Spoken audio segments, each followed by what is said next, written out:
right now, another part of my stress, which I'm literally trying to ignore, is this election. It's just like Yeah, and it's here's the so thing. close that it's just giving me It's anxiety that I'm it's so ignoring. close. So many key elections are within just like this Texas one I'm really paying attention to. God, I don't even know what's happening in Georgia right now. exactly. Oh well, that like, did you? Sorry, Georgia is just like this really frustrating situation because every time you get a new update, it's just like they are doing everything that they could possibly think. There was Yeah. like a story earlier today where like the voting booths were running on battery and not plugged in, and therefore they died out. And it just Wow. took them forever to figure out that, oh, the issue was that there was no extension cords. I'm And sure. yeah, I'm yeah, sure you that's know.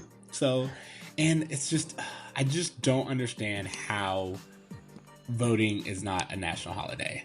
Like, it just doesn't make sense. or put it on a damn Saturday. That's what Australians do. Exactly. It should be a day where, I mean, honestly, even if it's on a Saturday, people work Saturday, food industry. It just should be a day off. Like, it should be like Yeah. a national holiday. We do it for like the dumbest of things. We can do it for voting. Here's the thing with voting is that you're so hopeful when you do it, but like even now, like my hope has turned to just severe just pessimism. I want to Like say, I'm are just you? Because you're like, you're so hopeful. I'm like, I'm not me. I'm always like, eh. It's like, it's at I this feel point in like you time, it's have to like, be hopeful when you vote. Like when you initially go in, you like you don't make the vote hoping, that it doesn't go well, but just for me, yeah, it's to like playing the lottery. Like, I do it, but I don't really expect anything from it. yeah. And I really feel like that this I mean, I don't want to contribute to all the speculation that's out there. I just feel like it's not going to be it'll be two steps forward, three steps back, like everything else. Yeah, and that's why I'm just honestly I'm distancing myself from it. Sure. And I just want to. I'm not distancing myself from it because I don't care. I'm distancing myself from it because I care too much. And in order to live my life, I'm like, you know what? I voted. I encouraged everyone that I could to vote. I helped out. Sure, yeah, me I too. volunteered in so many different ways that it's out of my hands at this point in time. And I think Sure. that's what the real issue is. It's not that like I don't care or that like I don't have faith in the system. I'm losing faith that people will do what is necessary for of them. Well, I'm also just losing faith that people will as a large group, as Americans as a whole, will understand just how much has gone into making sure they make ill-informed votes or don't vote at all. Yeah. Like I just feel like that's just kind of like the behind the scenes figure that isn't really getting the attention that it should. I mean, in Georgia, we kind of see it getting a little bit more attention, but yeah, there's just so much wrong with this whole voting process that every time it comes time to vote, I'm like, shit, we still haven't improved this, and I was like, oh yeah, that's right, people are actively working to make sure we don't improve this. Yeah, I know. Honestly, it's just when you see the different ways that they've tried to suppress the vote, especially in Georgia, it's In Georgia, it's just so blatant, and that's the yeah, kind and of that's the stuff thing. I'm It's thinking like about, like really Trump now. Like you can just be just blatantly, just unethical and racist and all these things, and people are just like, well, taxes are better. I don't understand that how we got to this point where so many people are on board with trading away their morals for a pay bump. well. I mean, like not only that, it's not even trading away your morals for a pay bump. Some of them know they get nothing out of it. I mean, the only thing is they remove someone else's chance of being an American. That's what's Yeah. important to them, and that's what's really frustrating. Speaking of moral decisions, I was pretty impressed with this episode. It was pretty You know interesting. what? For the first like half of this episode, I was like, this is a filler episode, whatever. Ben is probably actually sick, and so they had to rework something last minute.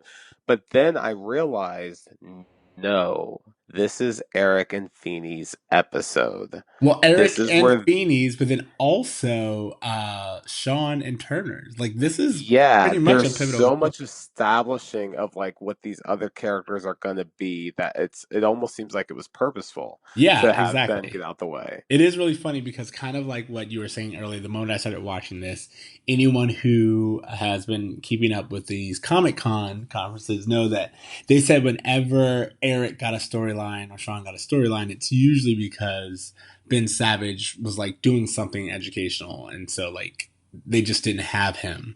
And even though Corey makes an appearance, this is definitely a Boy Meets World without Corey episode.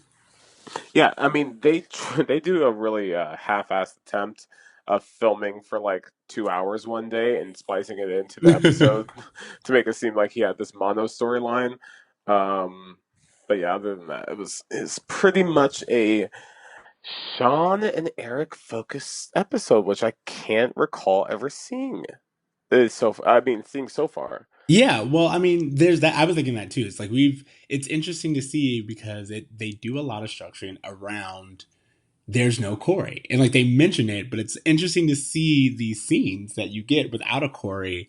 And it also says a lot about the cast and the structure of the show that you can remove the star like this and it really doesn't take anything away.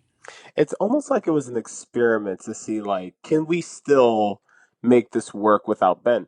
And I would argue to say that they made it work better than they have in a few episodes Yeah, without Ben. So maybe they needed to develop some of these take time. And I've been saying that. Like we have all these freaking Harley sister bullcrap development for side characters. Like develop these core characters and expand out because what we see in Eric in this episode literally is Eric for the next like 3 or 4 seasons. exact same thing with Sean. Let's just get into it. You ready? Yeah, let's get into this. Wow, we didn't even do our intro. So Yeah. When the spawn meets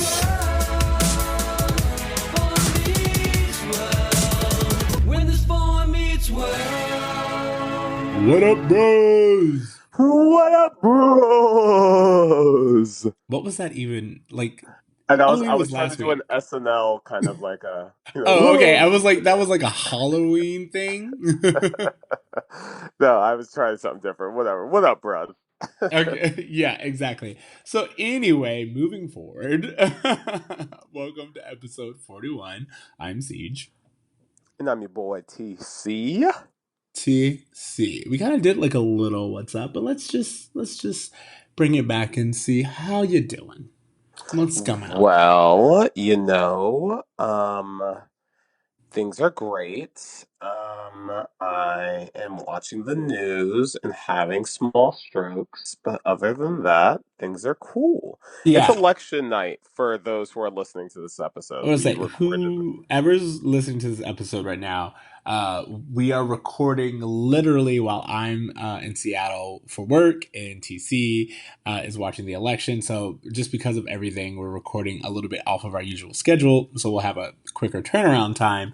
But that also means that by the time you hear this, the results of the election will be out, and Yeah.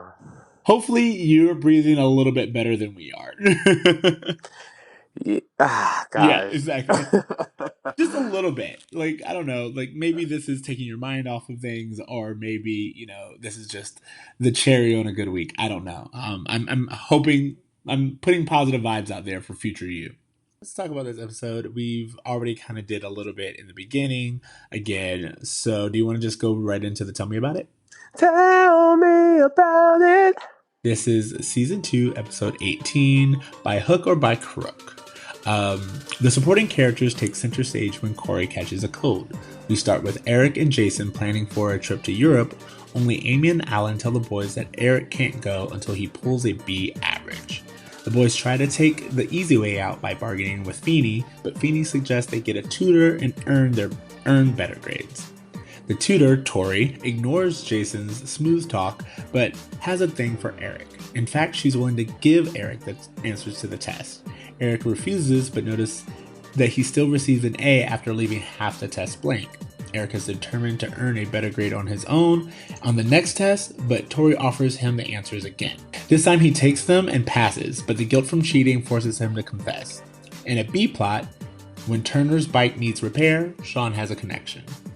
I don't understand the title of this episode. Neither did I. I was really worried. Like, when it said by hook or by crook, I was like, ooh, maybe this will be relevant. And then I thought it was a different episode based on the title of it. Yeah, exactly.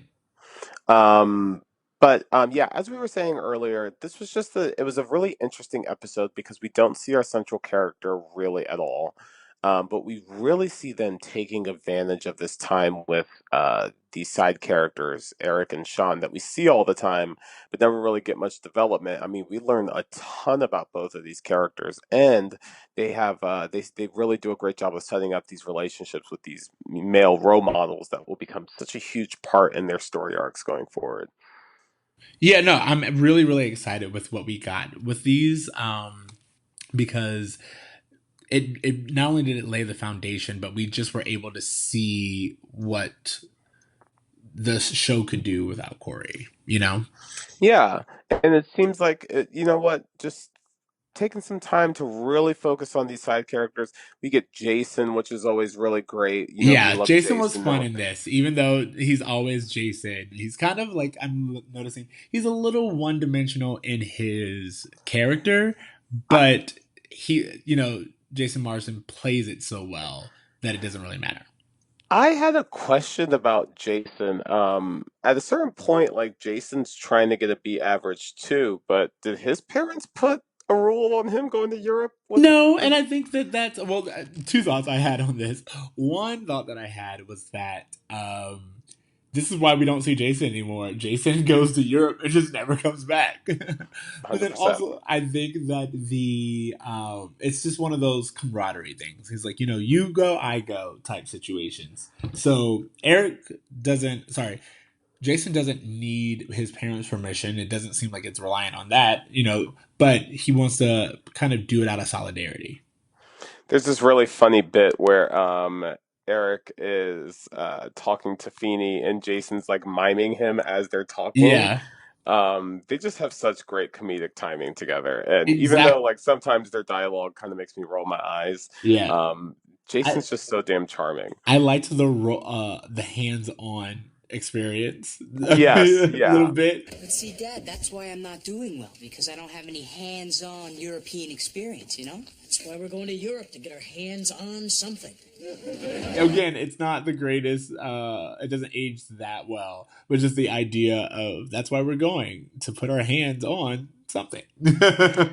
So before we get too far in, let's do the roll call. Yeah. Let's talk about, we have two characters this week that we talk about. That would be Tori.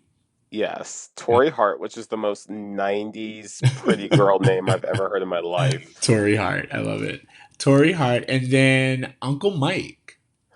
Uncle Mike, is this our first time seeing Uncle Mike? See, he's played by one of those guys who I see in everything, so I can't tell if this is our first time seeing him on the show, or if because when we were at that shop, I thought, isn't this not the same shop? It is. That Eric took the car to when he went out without his license, and those pretty girls were like trying to get him a deal with the guy. It wasn't that Uncle Mike? Thank you so much. I looked at this guy and I was like, he looks so familiar. And yeah, they just used the same guy. Which, I mean, I guess doesn't break away from the storyline at all, because that could have very well have been Shawn's uncle's shop. Yeah. Maybe that's just the shop that's in the area. But I just thought, I was like, seems very familiar. Shawn's there, but they don't necessarily, his time there isn't as long. So it's not like, I actually thought we learned something great about Shawn, which is that Shawn works. That's what I was going to say. After school, Shawn has a job. Shawn has a job, which would explain how he's always able to go to Chubby's and take all these girls out on dates when he's supposed to be poor. Yes, I really, really liked that. I love that you wrote that note, because I said the same thing. We kind of we mentioned Uncle Mike a little bit, but do you want to talk any more about Tori? Oh, Tori is it's a really there's moments of Tori's story where I'm like, this is hardcore sexual harassment. Yes. And I was just like, wow, it's so interesting seeing the gender reverse Yes. play, like that reversal play out like this. And I didn't really know how to feel about it. So I had two feelings. One, I think it is really important, especially like it's funny how relevant this is with the Me Too movement and everything. I think, and talking about sexual harassment and respecting other people. I love that. Later on, Feeney's like, no, you don't respect him because if you respected him, you wouldn't have done this. But so I like that we are dealing with it, and I like also that they didn't like just pull Topanga out to do this or Amy. It's like it wouldn't have felt right for the or show. that the kids actually learned a lesson from it, unlike some Yes, of these other episodes where they do horrible shit and don't learn anything. exactly. I mean, oh my god, the bow on this episode with Feeny and Eric and everything. It's just it's really well done. But all of that being said, I do think it would be we would be remiss to not point out that yeah, the idea of this show being like, oh, and it happens to boys too. It's not that it doesn't, but they just don't do women that well. So Yeah. the idea that the villain is a girl again is just like, Well, it's just I think it's just, she's using her position of power to make a sexual influence on Eric. exactly. And to offer him something that she knows that he wants and needs. Yes. It's I mean, it does raise a lot of ethical questions. I don't think that they handled it. I think they handled it as well as Boy Meets World could have. I just kind of Yes. question why they felt the need to. I mean, I um, think it was honestly, I think I do like it because Eric at this point in time is the pretty boy and he has just been the pretty boy. And the lesson in this is really about Eric's character. You know what I mean? yeah, And because oh, I'm sorry. Go ahead. no, I was just gonna say it's this episode is really about Eric's character, and they kind of position Eric as this person who, yeah, he may not be smart, but he's moral. He's a good guy. It's like Eric is. I mean, for all intents and purposes, he's not the smartest uh, guy out there, but he was raised right. It's a really big testament to Amy and Alan that, first of all, he refuses to cheat right off the bat. And he really does want to earn his grades. But then when he does cheat, he goes back and confesses. And he doesn't even like just tell his parents. He goes back to the original source, Mr. Feeney. You know what I mean? And he's just like, I need to make up for this. I cheated, Mr. Feeny. I had the answers to the test written on my hand. And you only managed an A minus? I sneezed off a couple of the answers. And I think that, to me, that was actually really, really a great thing to learn about Eric. Well, yeah, and I noticed that too, and that's something I think we kind of see continuing throughout the show is that though they kind of make him dumber, they make him have such a big heart. Yes. And one of the things that I noticed with this episode was that for the first time, we changed what Eric's character wants. Because up until this point, all he's ever wanted was either women or wealth to get women, and it was all of this push to get laid, really. And now he actually wants something that's not a woman for the first time, so much so that he doesn't even indulge in this gorgeous girl throwing herself at him because he wants something that badly. And like Yeah. it's just it's a huge turning point for his character, and I think this is kind of where we start to see such his character develop so much more because he wants something that's more than just what an average boy wants. He wants to be better, a better version of himself, and we'll see that a lot going forward. Well, yeah. Well, he wants to be a better version of himself, but it's also funny because we bring up a few things. One, Eric has kind of been getting by on his looks, even in the show. It's just like and I think the purpose of this is to show that he is more than just a pretty boy. You know, it's like they have more to tell about Eric than just his teenage boyness. You know what I And mean? I wonder how much of that was just like Will Friedle like going to the writers' room and being like, "Guys, can you give me anything else to fucking work with here? Because like this See, I girl with feel wig like it thing is getting honestly, old." I think if, in my personal opinion, just learning what we learned about the show, I think it was honestly a happy accident. I think that they couldn't use Ben the way that they wanted to. And they were like, let's do something different with Will and Ryder. You know what I mean? Let's give them something. It's almost like it was their first time going like, "Well, if we don't have them, what can we do with Eric and Ryder? Oh, we can actually do a lot with them." And then Yeah, that kind of exactly. continues on. Yeah. Yeah, I completely agree. It was nice Um, seeing Topanga again in this yes, I episode. was It's our like, first Topanga episode in a long time, even though she's hardly in it. I think it's funny that we go weeks without Topanga, and then the first episode that Corey's not in, they're like, "All right, I guess we can have her back." It's Uh, interesting. This is our first time seeing her like actually jealous at the idea of him being with another girl. Like he's kissed other girls, he's gone to dances with other girls. He was dating that chick Wendy for a while. We never see or hear Topanga say anything about it. And now that he might have mono, she's like, You have mono? As in the kissing disease? I believe that's the one. Corey Matthews, who have you kissed? well, I think that's interesting because it is a thing where Corey has mono, and for me, I was looking at it I was taking Topanga's thing where it's just like a no, she knows everything about Corey. You know, like even usually when these girls come around, like they have Topanga on the sidelines or something like that. I mean, not always, but just sometimes they do. And so she knows about Corey, and she knows like so for her to not know something again, even in the future, it's kind of like Topanga is all knowing when it comes to Corey and Shawn. So the idea that Corey has this sickness that she didn't know about, and then he got mono, and he's like, "What is going on with you?" You know what I well, mean? maybe it happened when her daddy was taking her shopping in New York City. A very good point. Maybe. How long was that business trip or shopping trip? I don't know, but Topanga apparently goes on a lot of trips because she's only in like half the episodes this season. Yeah, I mean, but I think again we were doing a lot of experimenting, and we just wanted to see, or you know, we'll really nail down that formula next trip. I mean, Sure, sure. okay, so let's talk about Turner and Shawn Oh, because I think like there's just so much that happens for that setup that I really want to make sure that we acknowledge oh, that as well. sure, sure, sure.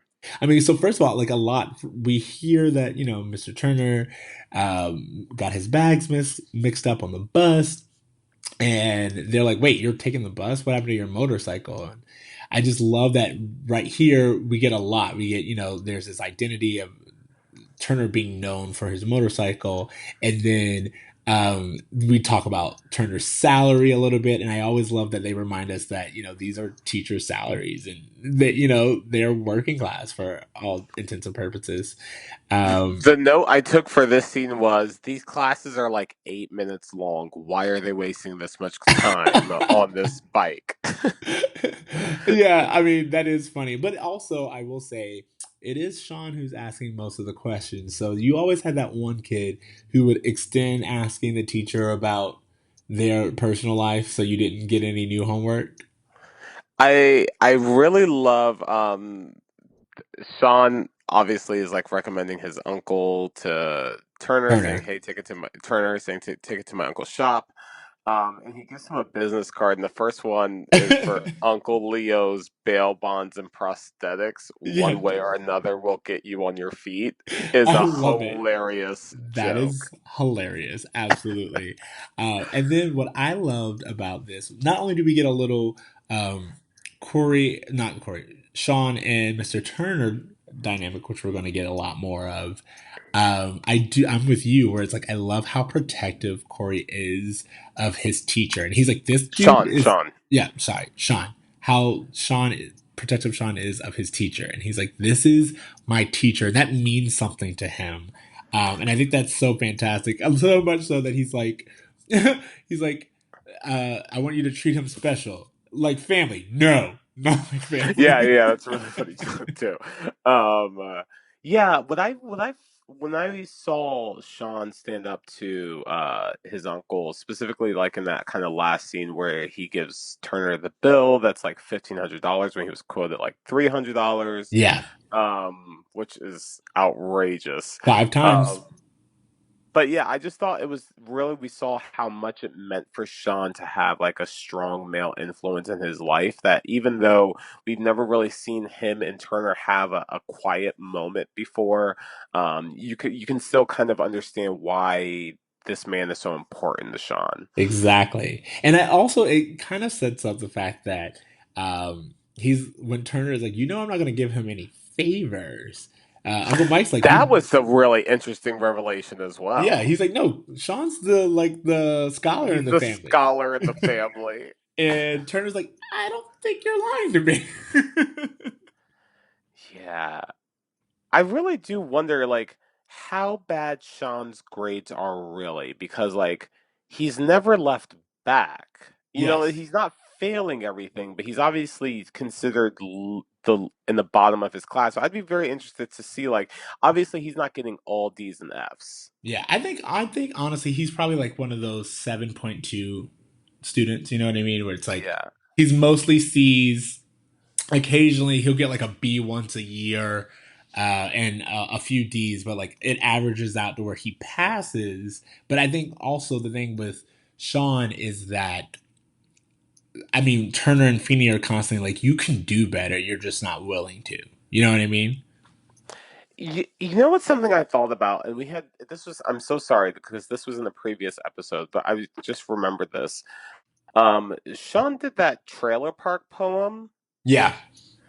Um, and then we later find out in the series that Sean, aka writer, really, but Sean is a very talented poet.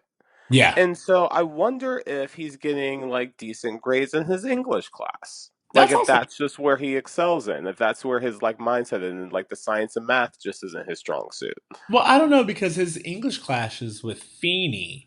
But I think that if that's the case, you could be right where it's like Sean's a great writer, but he just doesn't do the assignments. And I think with Yeah, with Feeney, Feeney will always give someone like Sean who, when they do the work and it's like above par, he'll give them sure. like a little bit more weight than the fact that Sean didn't hand in his assignments, because he understands that that portion is just not where Sean's going to follow through.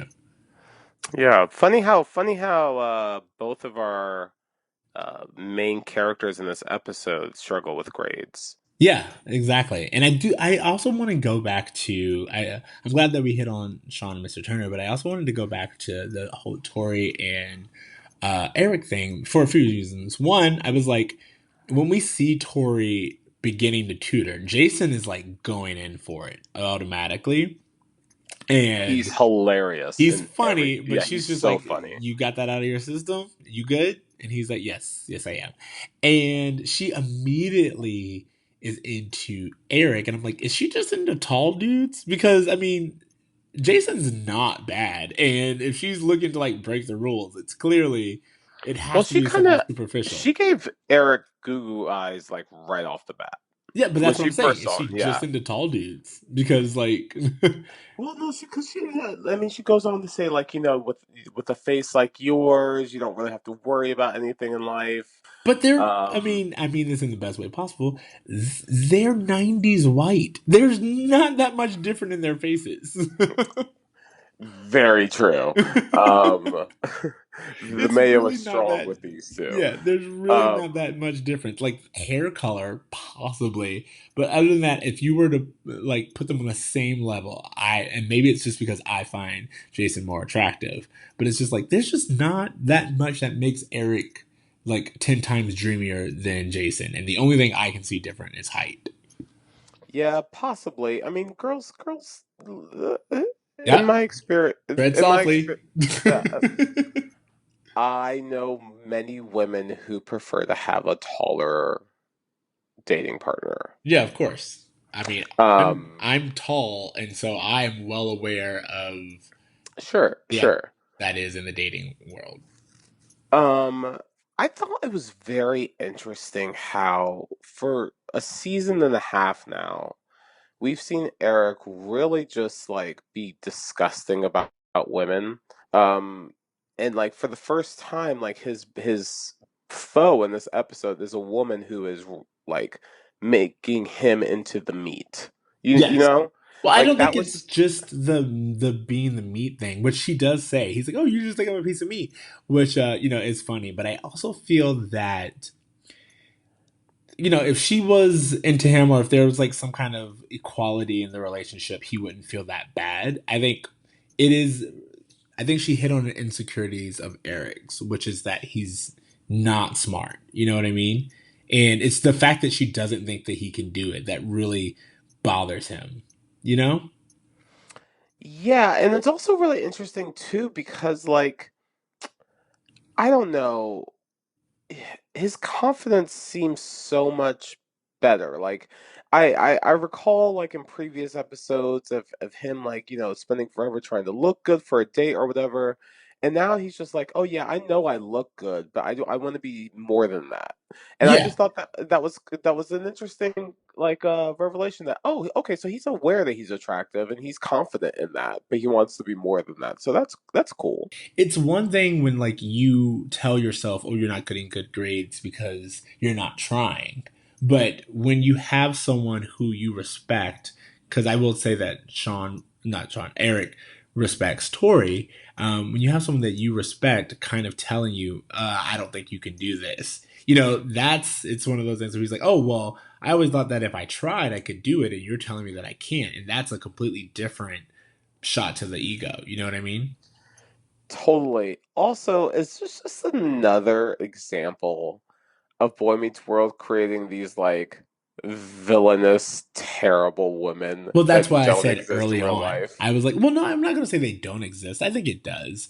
But I think that I'm not going to say that there aren't people, just in general, people in power. And I definitely looked at this show very often, or this episode often, and was like, what if the genders were reversed? And I could see it still going down where this tutor is just like, oh, I'll just give it to you. You're good to look at. There's no way you're going to grasp this. Yeah. And I think that was just the overall lesson. I mean, because even at the end, when Feeney's like, "This is what I get for hiring a girl," and she's like, "Excuse me," and he's like, "Oh, so you don't like to be reduced to just that?" I thought Like, that was a classic Feeny moment, by the way. yes, exactly. It was just such a good flip of the script. Well, this is what I get for selecting a pretty girl to be a teaching assistant. Excuse me? Oh, you resent that? Because growing up with a pretty face, you had to work twice as hard to be taken seriously? I should think you, more than most, would want to help this young man have his chance of being taken seriously. It Because reminded me a lot of when Corey was trying to teach Anne Frank and he called Sean a wop. yeah, That like, oh, I'm gonna shock you help you make your own realization of what you're doing to you know what I mean? Just that whole exactly. thing. And what's weird, and maybe it's because I'd seen this, show before, so it's in the back of my mind. But when Feeney said that, I didn't even react because I was just like, this is. I immediately knew that Feeney was trying to make a point. You know what I mean? Yeah. It's like, Yeah. there wasn't even that second of like, Feeney. It was just like, no, I think he's going somewhere with this. And I'm really glad. But what did shock me was that he didn't fire her, and his reasons why. I thought that was very interesting. Yeah, I think I think it makes sense when you understand that these are still kids in high school. These are children who are learning. Yes, And so exactly. I do think Feeney affords them second and third chances. As we see with Corey and Sean, they literally just took over the school's radio station. Like like they get so many chances from this guy. Yeah, no, when Feeney was like, well, I mean, he specifically says, I don't write people off. And I think that's a very interesting thing. And kind of to like bring it back to being political a little bit, I do have to say that was interesting for me to see that Feeney's like, no, I don't just write people off because they've done something that by all means, um, they should be penalized for, you know? You know what else was interesting too? Just like with Corey and Sean in the Weenie episode, Eric refused to rat out Yeah. Yeah. Tori for giving him, and then Tori ultimately gave it away herself, very similar to the way Exactly. Sean did. Well, yeah, but like it's very not only like the way Sean did, but like she did it a little bit worse because I can't remember verbatim, but it's one of those things where it's like she kept cutting off Feeney. You know, like Feeney kept Yeah, trying to like. If she would have just let Feeney finish any one of his sentences, she wouldn't have been in that position. yeah, and that's why I know that if I don't know if I'm in trouble, but I Yeah, might be, exactly. I just don't What you say got on me? anything. I'm quiet. Yo, question for you. Yeah, I'm here. Did you ever cheat on a Of test? course, I'm a Yeah, person. absolutely. 100%. Now, I will say that for the most part, I didn't do it regularly. And also, I was one of those people who just like, I would usually forget that I could cheat. You know what I mean? It's just like afterwards, I'm like, oh man, I guess cheating wouldn't have been that hard. I just was never good at cheating. And I also feel like it's the thing I say all the time is like I don't lie because I'm not good at it, so it's just easier Sure. for me. Yeah, because I feel like every time I did cheat, I was so obvious about it because it's something that I don't do. And it's not to say that I never got away with it. It's just to mean that I think maybe I got away with it and the teacher just didn't care. You know, like Oh, I just don't know if my skill was that great. I turned into a damn like Inspector Gadget when it came to cheating on stuff. Like I before this was before like teachers know to look for it. But I would take water bottles and I would put the answer inside the Yes, wrapper and then yes. tape it back up again. And yeah, I would do that. That's what I'm saying. Like when I went to a different school junior year, I learned all these other ways that people were cheating. I was like, "Are you kidding me? This is some creative shit." Yeah, you really this was like a criminal Etsy. Like you really got Yeah, creative very with much it. so. See, and that's Um, my whole thing. Like, I'm just that idiot who tried to earn his grade like a fool. Well, I will say that like I hardly ever cheated on tests. A lot of the times it would just be like, "Hey, can I forgot to do my homework. Can I copy yours before we go into class?" Oh, are we Um, counting that? Because that's like there was like an entire year where I remember you and we were in this group where like that's what everyone did. One person would do the homework, and then like in the morning right before class, we would all just copy it. 100%. Um, but I will say that there was this one time I took Spanish online when I was in college, and I legit had my mom record something in Spanish because she speaks it, and then I Terrible. changed the pitch to make it sound like a boy, and then submitted Terrible. it for my final, and I passed. Terrible. That is absolutely terrible. I mean, but again, also very. Me and my best friend always talk about like, to be honest, cheaters get far in the world, like in the way that it's set up now. Yeah, So like I if you honestly, I'm of that school of you like, you shouldn't cheat. It's morally wrong. But if you do cheat, you're only going to get punished for getting caught, not for the actually most cheating. successful people in the world are the ones who have found a way to cheat and not get caught. Exactly. So if you get caught, your punishment is for getting caught. It is not for cheating because that's how you're going to get ahead in the world. I want you to be smart. I want you to be crafty. I want you to know which rules apply and which ones don't. That's, in my mind, way more valuable. But It's at what the the kids exact call same time, street smarts. exactly. But at the same time, if it's all for naught if you get caught. Yeah. Well, Exactly. and I mean, or if you have a conscience like Eric, and you're just like, you know what, I didn't earn this. Like when his dad and mom give him the gift that they give him Yeah. that bag, you could just tell he's just like felt like absolute shit, Yeah, and I which was is just why I like, said, like, I always do. I love that at the end of the day, they show, and they don't even do it like the whole father knows best thing where Alan comes and reprimands uh, Eric for, cheating.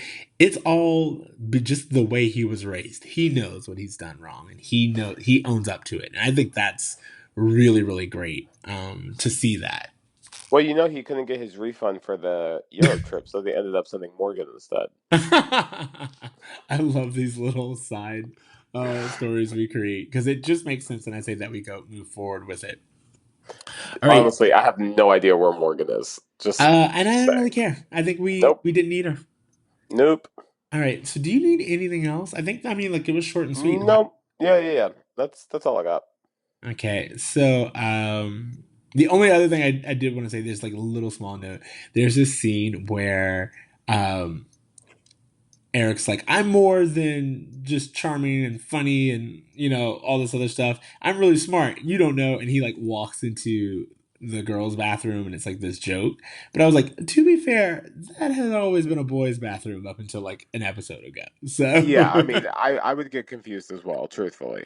this is the school where like it's like Hogwarts. The bathroom just keeps changing rooms. So Oh, there was one other thing I wanted to mention, and this was such a throwaway comment, but like we find out that Feeney's nephew attends his school. yes. Yes. I was like, okay, what is this all about? We never hear or see this nephew again. Clearly, this is the son of the sister that was supposed to meet him in the pilot episode for dinner, I'm assuming. Exactly. And that would also mean that it is Carrie Russell's character's brother. Yes, but what's interesting is that Carrie was visiting, Yeah. and Feeney had always made it seem like his sister didn't live close, that she was Yeah. visiting. So, are we to believe that Feeney's sister now lives within the school district? Yeah, exactly. Maybe they're just not that close. Yeah, I think that was one of those things that they just kind of threw in there, but it was just like, Yeah, you guys but are we're adding like, a whole new excuse you, element to sir. I this. don't know if you know this, but in 30 years, we're going to watch this with a very critical eye. And this Sure. story needs to make sense. Well, also it's just this the individual attention that Feeney is able to give these four specific students, and Exactly. And his his own nephew is flesh just and like, blood is not even included in this. It's exactly. just So very that's interesting. that's really funny. Okay. Anyways, that's all I got. Yeah, I know that's everything. All right. So do you have a lesson? Um, phew, I guess the lesson is, getting mono is a great way to get a girl to admit that she likes you. She never admitted it, so your lesson falls flat. Just saying. She admits it in the epilogue. Oh, you know what? I'm so sorry. I forgot she did in the epilogue. All right, my bad. That one's on me. Can I Okay. give you a little fun fact? Yes, go. Fun fact. The girl I'm dating now, Miriam, who was our guest a few episodes ago, and we celebrated Valentine's Day back in February. And in my card, she quoted what Topanga says at this episode, which is, Yeah, I do. And you like me? Only if you tell me if you like me. Why should I tell you that? Because if you tell me how you feel about me, then I'll tell you how I feel about you. Okay. Okay, I like you. You know I like you. Now you like me or what? she quoted it exactly. And when I read it, I was just like, that's a keeper. She quoted Boy Meets World in our Valentine card. That's a That keeper. is absolutely. I love that. That's fantastic. But yeah, good That's times. so good. Oh, that's so sweet. Okay.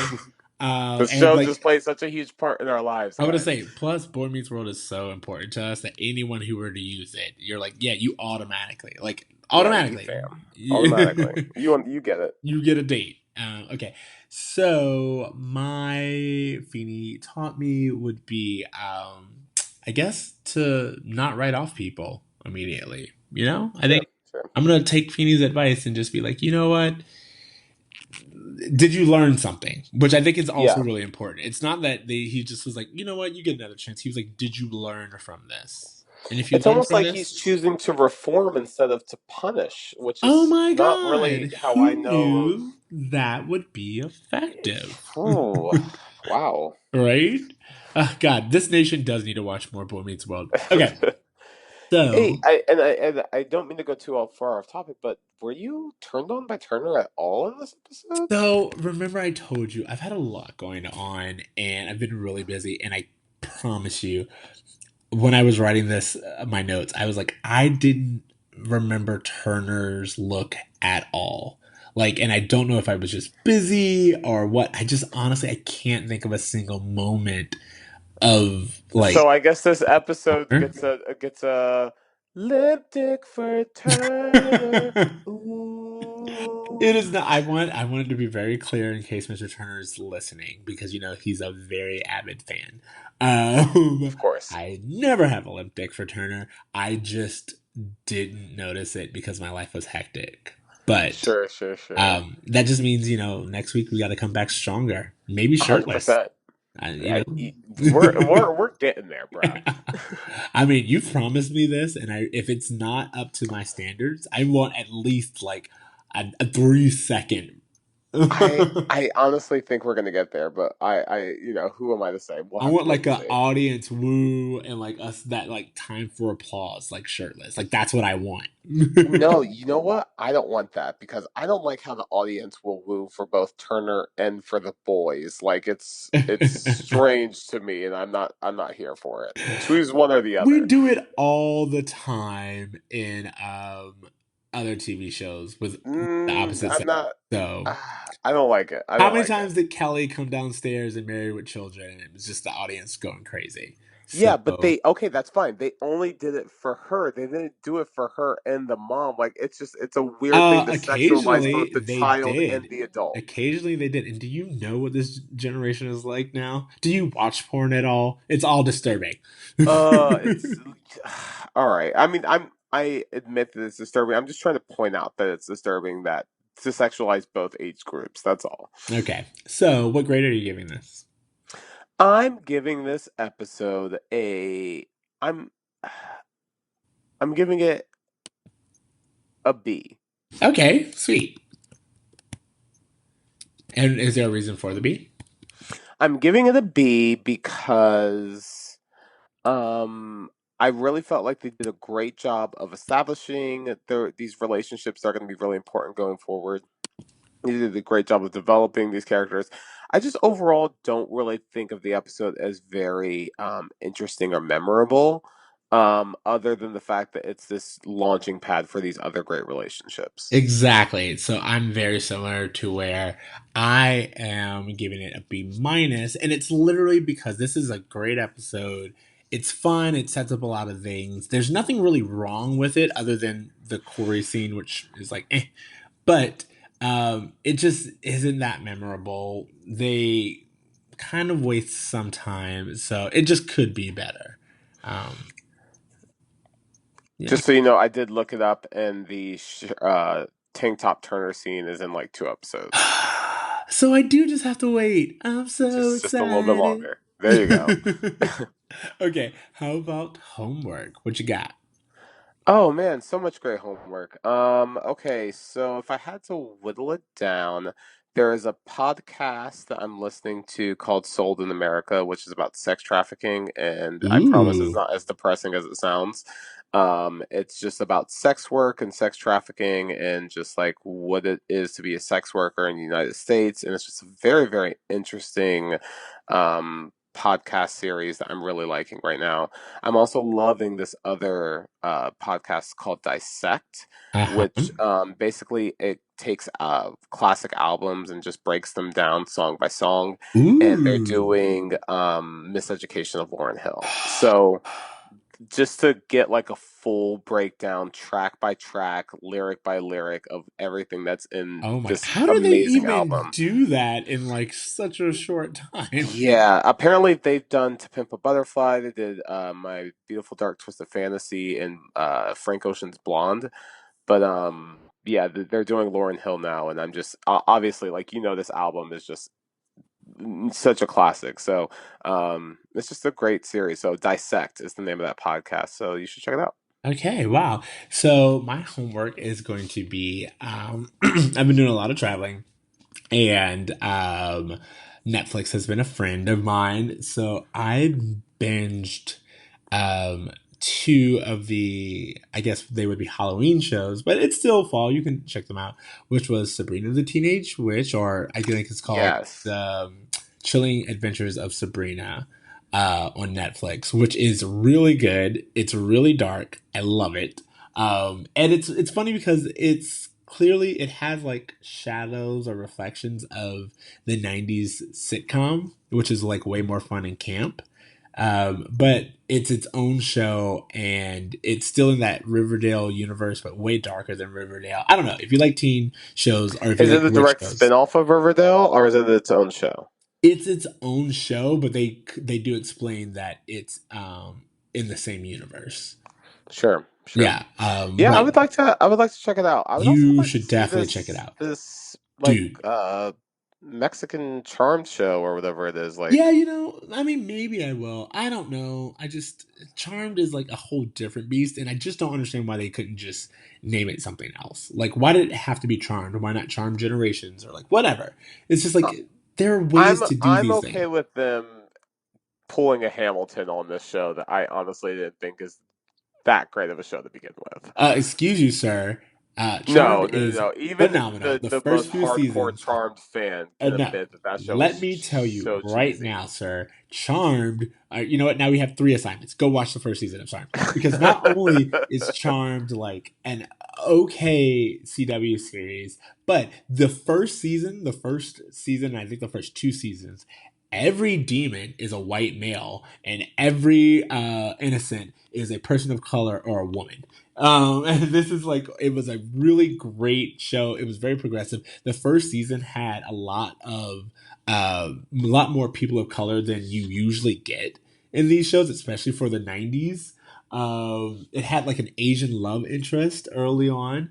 John Cho played like one of the characters. So yeah, this show was killing it when it first came out. And you have a young Alyssa Milano and Shannon Doherty. So suck it. I'm here for one of those, not the other. You know what? I'm ignoring you. Moving on to my other There's homework. no way you're still Team Doherty after all of this. We're moving on. Move on. I love how I got you speechless over Shannon Doherty. Guys. We are moving on. The last part of my homework is the show, The Haunting of Hill House. Dude, have you seen this show? No, I haven't. Dude, this show is cinematically beautiful. It is a great story.